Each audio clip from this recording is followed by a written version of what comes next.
All right, now it's time to go over a couple of the two most frequently missed questions on your Chapter 8 review, which was on page 362.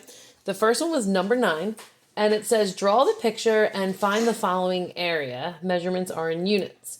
An equilateral triangle with a side of 18. All right, so if it's an equilateral triangle, then we agree that all sides are equal and all sides are 18. All right, now I know that the formula for area of a triangle is 1/2 base times height. All right, this is good because I have the base right here, 18. Problem is I don't know the height yet. So let me go ahead and draw in the height. Now, when I draw in that height, I can split up this 18 into 9 and 9. That makes the full 18. So I hope you're seeing this right triangle right here. We'll shade it in for effect here. All right, so we have this right triangle. Let's use this right triangle to solve for the height. So if I do Pythagorean Theorem, a squared plus b squared equals c squared. A squared, we'll call a squared the height, so we don't know a squared. Plus b squared, we'll do 9 squared, equals c squared, the hypotenuse, which is 18 squared.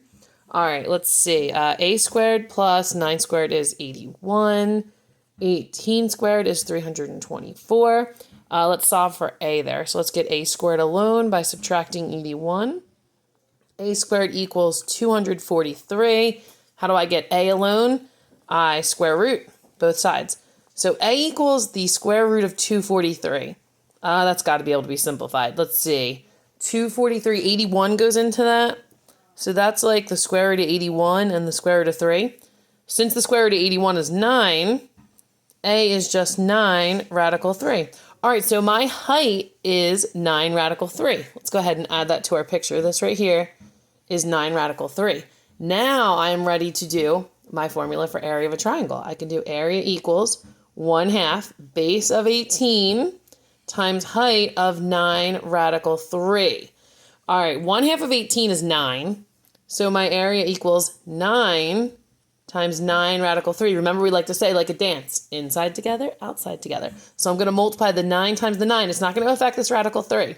And my answer is just going to be 81 radical 3 units squared, area of the triangle in number 9. All right, we're going to do one more question together. Please comment if you have any questions. All right, next question was to find the area in number 15. This was the figure drawn. So I'm definitely going to have to break this up because this is a composite figure. So I'm going to go ahead, I'm going to choose to break my picture up here because then I'll have this nice rectangle that is a 5 by 3. So the area of that is 15.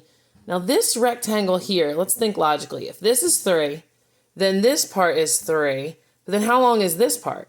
Well, the whole side is 5. So 5, take away this 3, this part must be 2. So this rectangle is a 2 by 12. So this rectangle is 24. All right, now what about this? I have this half circle happening over here. Now the formula for a circle is pi r squared, but I only have half a circle, so I'm going to have to divide whatever answer I get by 2. What is the radius of the circle? Well, it goes across here. We know this is 2. So the diameter of the circle is 2, which means the radius is half of that. The radius is 1. So let's plug it in our formula. That's just pi times 1 squared, and then we're going to divide it by 2 because it's a half a circle. So that's 1 pi divided by 2. So I could call that pi over 2, or I could call it a half a pi. You know what? You could even call it 0.5 pi if you prefer the decimals. I'll keep it 1/2 pi for now. Okay, so it looks like I have a total area of 15 plus 24 plus 1/2 pi. 15 and 24 is 39 plus my 1/2 pi. And of course, this is in units squared, or square units. That is the answer for number 15. If you had any additional questions on the review, please feel free to comment me and I can make a video for one that was bothering you. Like I said, these were the two that the most people missed out of the class. All right, have a great day. I hope your test goes wonderfully.